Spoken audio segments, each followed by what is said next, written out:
Hello, and welcome to another episode of EX Law, a podcast from Customer Experience Magazine, where we're going to be exploring what it takes to build a better employee experience. I'm Becky Norman, the EX editor at CXM, and in this episode, we're going to be looking at themes of employee recognition, motivation, behavior change, and also Glassdoor ratings and how organizations might go about improving them. So to discuss these topics, I'm really delighted to have joining me James Ferguson, Director of Culture at Wurzak Hotel Group. James, hello, welcome. Hi, Becky. Thank you so much for having me on. Appreciate you. Appreciate you too. So we've got lots to chat about today, as Wurzak has been on quite a journey, as have you.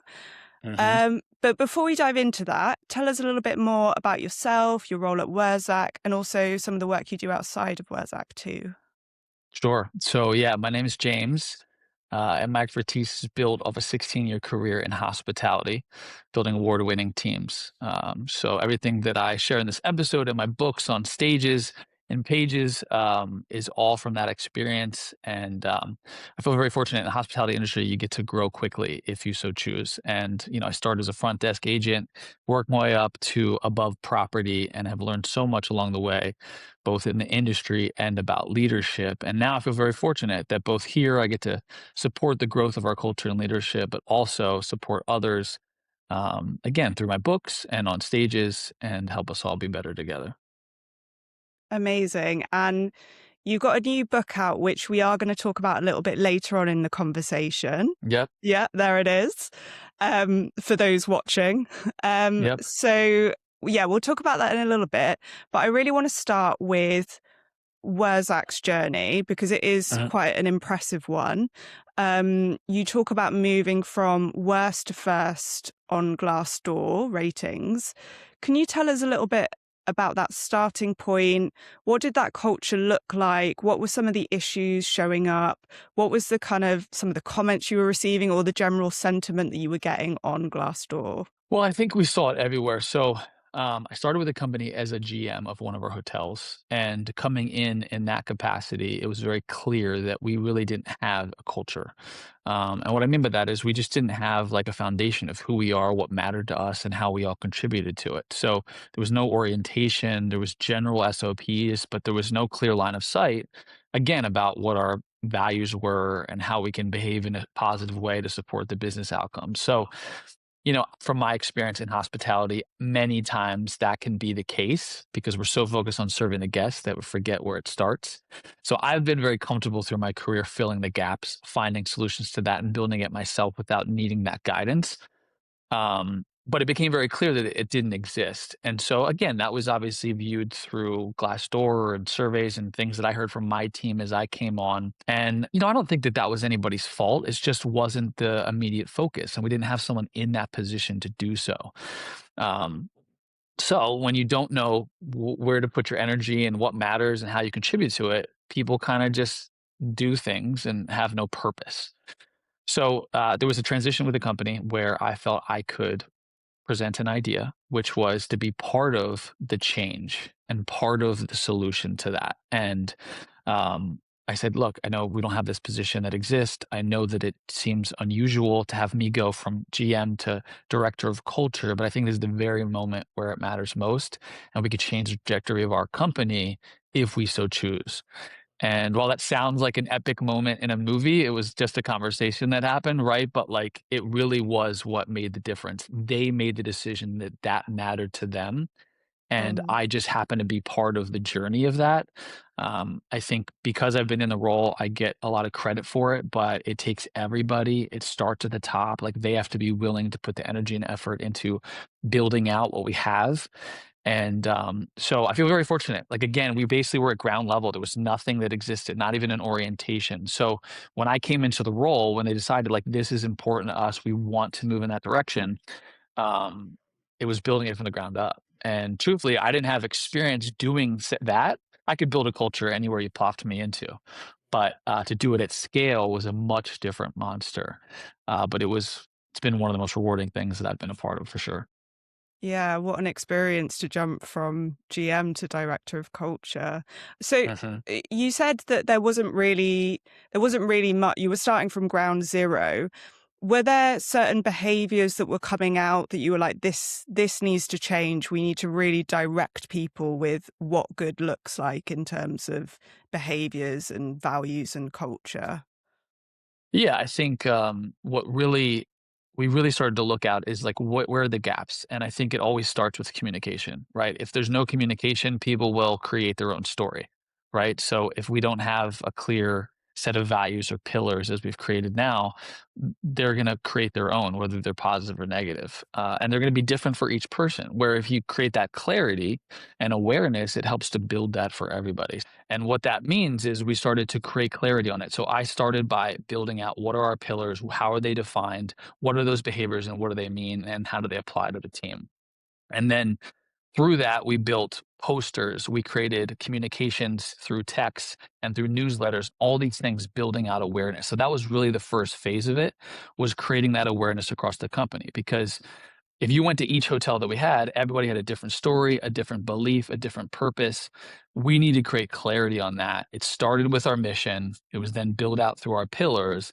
And then it was also created through our hand symbol, which is the W, which created that unity and community across our properties that were geographically dispersed. So that was really the first phase to it. And then it went into education and then activation. Great. And so tell me a little bit more about those then. What did education look like and then activation? So it's great to have these things on the wall, right? Pillars, they look pretty, they have icons, they have definitions now, they're a poster on the wall. But after a few days, that just becomes part of the decoration. So, how do we make it part of who we are? How do we make it the foundation of who we are and how we operate as a company at every level of the organization? So, we had to make that clear. And again, communication is a major piece to it. So, we put it everywhere, not just on the back, of the heart of the house. We put it in our communications via text, in our newsletters, in every single way we communicated, it was part of who we were. But then in addition to that, we created something called Pillars with Purpose. So it was this huddle activation that we created at our daily stand-ups across our company that helped to understand defining those pillars and then deploying it into action and relating it to our day-to-day operation. So, talking about customer or guest experience, we created these scenarios that they would touch on each day that help them define the pillar and how it exists in their day-to-day, but then also how to solve it or add it as an activation in their day-to-day. And this was an education piece, but it also led into the activation because again, we don't want these to be words on the wall. We want them to be part of who we are. And the only way to do that is to educate micro education along the way. So you think a daily huddle or stand up as we call it in our industry is about 10, maybe 15 minutes. So 5 minutes of that, other than talking about the business needs, what's to expect for the day or that week, we have this moment where we pause, we review those pillars of that week, we share what the example is, and then we discuss as a group, how do we deploy this? And that over time, you got to think we had 8 pillars. So we did that once a day for 8 weeks. That really started to build that momentum, helping the leaders understand what it is, what it takes, and how to live it. And then by doing so, setting those leaders up for success, they were able to trickle it down and support it in their huddles after that. And so it really was this like step by step system that helped us really build the momentum necessary to create the awareness, build the education, and then ultimately activate our teams. Amazing. And were there moments of reflection as well, someone going away and absorbing that and then going, I had this experience and this is how it played out. Did you have that kind of scenario play out as well? Yeah, I mean, I think one of the things that we've learned through this is that one size doesn't fit all either, right? So like I think it's important to involve people and, while when we initially rolled a lot of these things out and we had a plan for it, as we implement like anything, you start to learn from your leaders, learn from your team what's working, what's not, or better examples of it and ways to improve. And so as we implemented these things, we listened to our team, we heard from them. Some people would change based on the property they were at, based on their customer, based on what their experiences are. They would kind of change the narrative or the examples they would use to support that. And then through the journey, we would take their feedback and then make adjustments to support the greater good. So I think that process is part of everything you do. right? Like sometimes we can think that what we're doing and giving is exactly what they need and will work for everyone. But like anything, we have to listen and then follow through to support. And that was definitely part of the journey. Great. And when did you start to see an uplift in your Glassdoor ratings? Do you recall like a particular thing that you addressed that led to, improved scores, or was it really more of a gradual improvement as you were kind of rolling this out? Well, I think the activation piece, we rolled out something called Wurzak WOW, which is a on-the-spot recognition program, and that really activated our pillars on a day-to-day basis. So while we had these quarterly initiatives that would support it the long term, this was building the habits for our leaders and our team members to understand what it takes and to do it more often. And every Friday, we would celebrate someone. We would also remove the cards and have them start over. So they had to earn it every week. So it wasn't something that they could just think about and walk away. It was something they had to continue to educate themselves on and support. So because of that, that really helped activate things. So what we learned is what when you don't have anything and you start to build something, it it becomes very exciting, right? Like when you have no culture, when you have no pillars, when you have no purpose, when you have no orientation, all these things don't exist and they start to be implemented. And then people are throwing up the W and part of the celebration are excited to be a part of it. That's when things start to change. So as we build in momentum and build these things out and saw it grow, that's when we really started to see the impact on Glassdoor. Now, truthfully, now we've kind of stabilized, and I think that's the interesting part of where we are today is that we saw this huge jump from like 2.2 to 4.8, and now we're right around the 4 range, and I'm okay with that. I'm comfortable with that because it means that we've kind of stabilized. We're out of that exciting mode, and now we have to reset from what we've learned before, and continue to grow and improve through the journey. Just while we're on the topic still of that Glassdoor rating and what an impressive jump that was, I didn't realize that was the Yeah. extent of it. For those who are listening that are seeing a similar situation, their Glassdoor rating isn't where they want it to be for their organization. Um, what practical guidance would you give from your own experience of this? What kind of lessons did you learn along the way? I think, first and foremost is just sharing stories, right? I think we forget how valuable that is, both on LinkedIn, on Glassdoor, all these things. Like there are great things happening at every organization every day. And if we choose to share it, we can really start to celebrate those things and see what it's like to work at a place. And I think that's an undertapped thing right now, that people are unwilling or nervous to share things. But that's something that really has impacted us as a company, from a recruiting standpoint, from a culture standpoint, of really just sharing our story. What are the great things we're doing, sharing it with others, and then celebrating along the way. And when you encourage your team to be part of that journey and celebrate their experiences, not to say, don't talk to anyone outside of the org, don't share your experience, open it up, allow them to share, trust them to do so. It begins to really reflect in, how you start to see it externally. And that, again, obviously impacts you internally, but also externally in getting even greater people and getting greater results. And you're getting brilliant insight there because whether it's good or bad, you've got that insight there to act on it, right? Yeah, yeah, it's absolutely true. So it's just important through the whole thing is to remember that fundamentally employees want to be seen, heard, and supported. And so if you can listen to them and you follow through, you build that trust, you build momentum, and then all those results that you're hoping for will become a direct result. And you mentioned Wurzak WOW, your recognition program. It would be good to dive in a little bit more around recognition. It feels like it's an obvious thing to do to engage your employees. But I have seen some recent research from Reward Gateway and Eden Red, which shows that there's this recognition perception gap going on between leaders and employees. So 57% of leaders believe employees frequently feel recognized for their work, whereas only 1/3 of employees say that they actually do. Have you experienced this perception problem? Like, what do you think's going on here?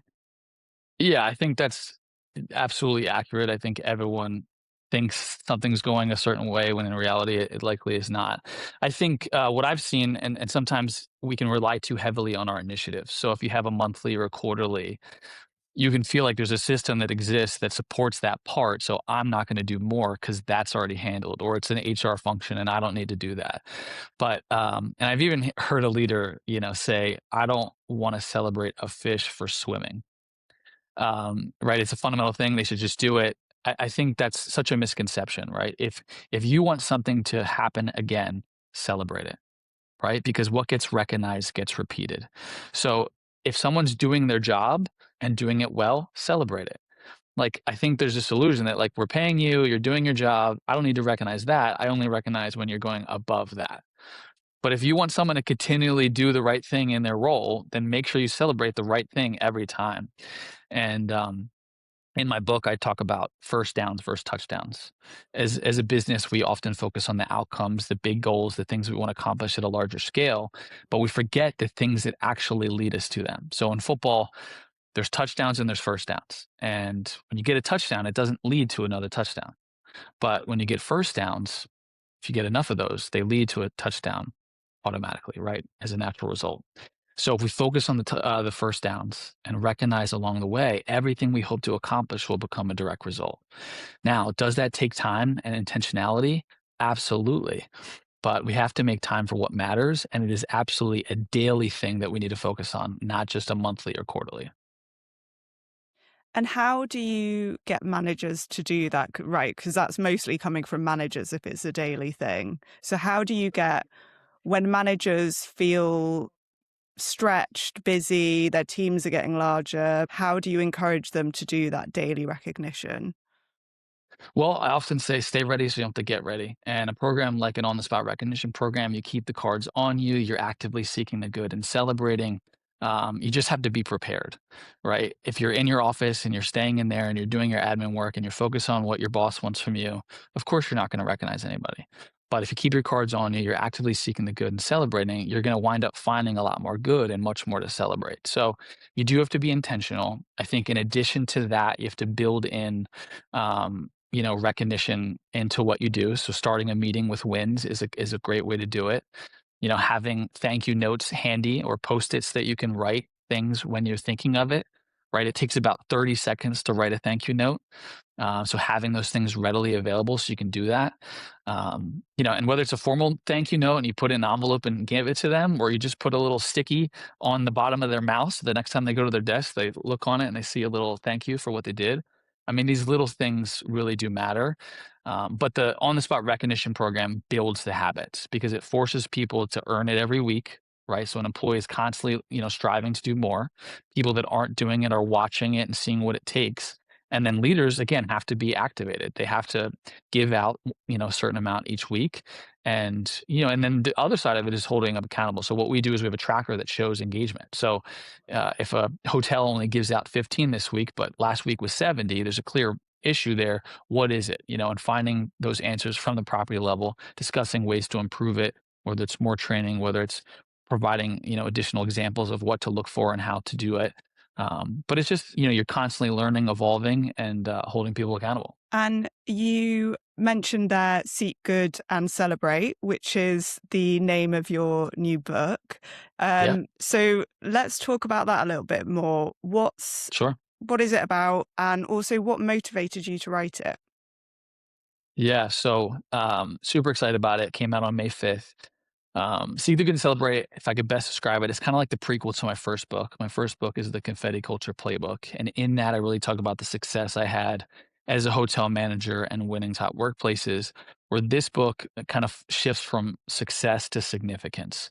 One of the things that I heard when I put that book out was that, like, not everybody at every level of an org can use that.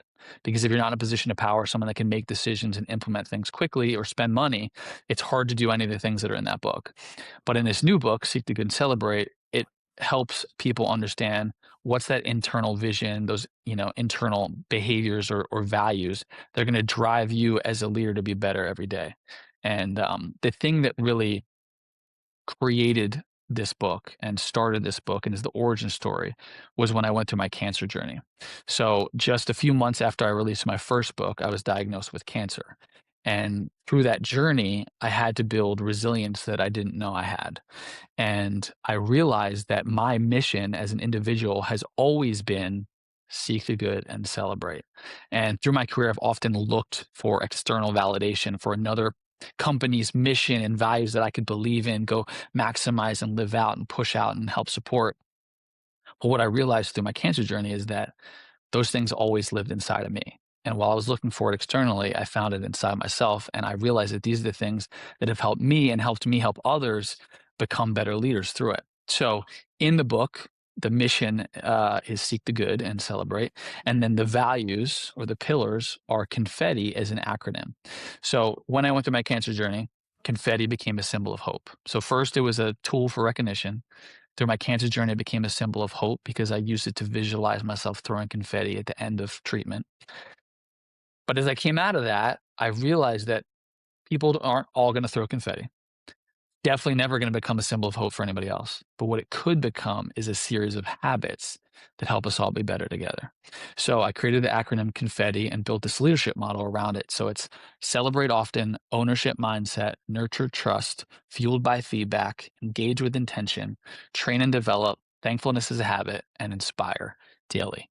Those 8 powerful principles are the values that have guided me through my career, have allowed me to have success, but more importantly, has created significance in my life and in others. And my hope is that this book delivers that to all that read it. Well, yeah, firstly, thank you for sharing. I'm sorry you had to go through a cancer journey, but it sounded like something really positive has come from it. Um, Absolutely. Tell us a little bit more. You mentioned the acronym confetti. We probably don't have time to go into every single one of those, but maybe handpick 2 of those. And what does that look like? Are there any practical strategies you can share around those? Yeah, I think from for those listening, I think we just touched on celebrating. One of them is celebrate often, and many people think that that's going to be my favorite chapter, but my favorite chapter is actually ownership mindset, which is chapter 4. And the reason for that is as a leader, we have to take ownership for where we are, where we've been, and where we're headed. And we have to make time for what matters. And I think we have to make sure that when we're engaging with our team, that it's in a positive way. And everything really comes down to having conversations, both in correction and in celebration. But the decisions we make, the conversations we have, and the things that we say matter. So, one of the things that I want to share about ownership is how we speak, because what we speak is what we reap. And in the book, I share about how, um, the way that we speak at the end of a meeting with our team members, with our guests, all matters because it dictates the direction of our day and how people are moving around us. And, in life, we can get really caught up in things that aren't going our way, right? So if someone comes to you in the morning and says, "Hey, how you doing?" You say, "Oh, I'm exhausted." You're going to be exhausted the rest of the day. If someone says, "Hey, how's your team doing?" "Oh man, we're struggling right now." Well, guess what? You're going to continue to struggle. So one of the things that I share in the book is this word, this tool that someone can use to support pausing, reflecting, and responding in a positive way. So if someone says, "Hey, good morning, how you doing?" Use the word outstanding. Now, that doesn't mean that you're lying, it's not rose-colored glasses, it's just allowing you to understand that you're doing outstanding, and while you're learning through things, you may be going through challenges, that having that positive perspective can really change the way you respond and how other people receive that information and move beyond it. So, if someone says, "Hey, good morning, how you doing?" "Oh, I'm outstanding." And they're gonna be like, "Wait, what? Outstanding? What is that? What do you mean?" And, you basically have an opportunity to, like, pause as they're saying, like, "Wait, what?" You can respond. So you can say, like, last night I was up a little late, lost some sleep, but I actually watched a TED Talk that inspired me to start a project that I hadn't been doing for months. So I'm really excited about it, and that's why I'm outstanding. So yeah, you're tired, but now you said outstanding. And why are you actually outstanding? Because you've taken a step forward in something you've been working towards. Now you're going back to the team. Like, how's your team doing? "Oh, we're struggling." "Well, you're not struggling. We're outstanding." "Well, how are you outstanding? I know you're struggling." The reason is because, you know, the way a team handles challenge, a way a team shows up when going through struggles really defines their direction. So we're outstanding because our team is coming together. We have collective responsibility. And while we're going through something challenging right now, the way that we're showing up for one another is really inspiring. And I'm excited where we're headed. So again, that doesn't always come naturally to everybody, but that word outstanding allows you to respond positively and then take a moment to really be intentional in what you share and think about how it's really going, not just responding with this default that is often negative that we all have. So, again, ownership is really important. being positive as a leader, walking around, engaging with your team is important. So that's a really important piece, and one of my favorite chapters. There's a lot more in that one for sure. But I think the other one that I want to drive home is thankfulness as a habit.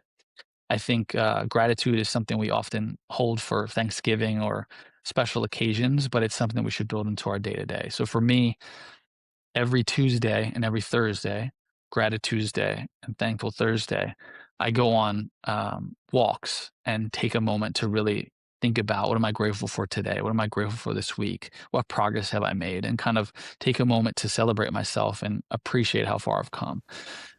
Those moments to pause and reflect help you show up so different, right? And I think a lot of times we don't put the time on our calendar to do things like that. So whether it's not having the time to celebrate or be thankful, for me, and I share this in the book, I schedule time every day that is non-negotiable, that I don't interrupt for anybody. And in that time, I can move my prospects, my projects, or anything forward. And whether it's a phone call, whether it's a gratitude walk, whatever it is, I make time that is non-negotiable. So if your boss wants to meet at 2 o'clock and that's my time that I'd have set aside, I'm unfortunately not available at 2. I'm available at 3. Can we meet then? And again, it allows you that time to really be intentional, be thankful. And again, when you go back to work after that walk, you're going to walk in with a different energy, a different vibe, and come in with gratitude. And that is contagious. And that is well worth implementing, both for your life and in leadership, for sure. Thank you for sharing those. Yeah, I think it's so easy for us to just fall into the trap of being negative, having a pessimistic outlook. But Yep. I love that idea of your go-to is just outstanding. You don't need to think about it at that point. And then when you get the follow-up question, that gives you a chance to pause and really think about why it is outstanding and not just a negative situation you're in. Yep. Okay, so we are drawing to a close to our conversation. This is a question that I'm asking every guest for the next couple of episodes. We're living through so much turmoil, so much change and unknowns at the moment, and a lot of organizations are really struggling to support their people through that. What's the one thing leaders consistently get wrong about supporting employees during major change, do you think? I think communication and follow through. I think that's really the biggest thing. Like everything doesn't have to be going well, but if you communicate what is happening, people will have a better understanding. Because again, if you don't communicate anything, they'll create their own story, good or bad. And so if you can control that narrative, share what's really going on, be authentic and real, good or bad of what's happening, and then follow through on things that you say you're going to do or that you're going to follow up or you're going to engage or do what they say and create an idea.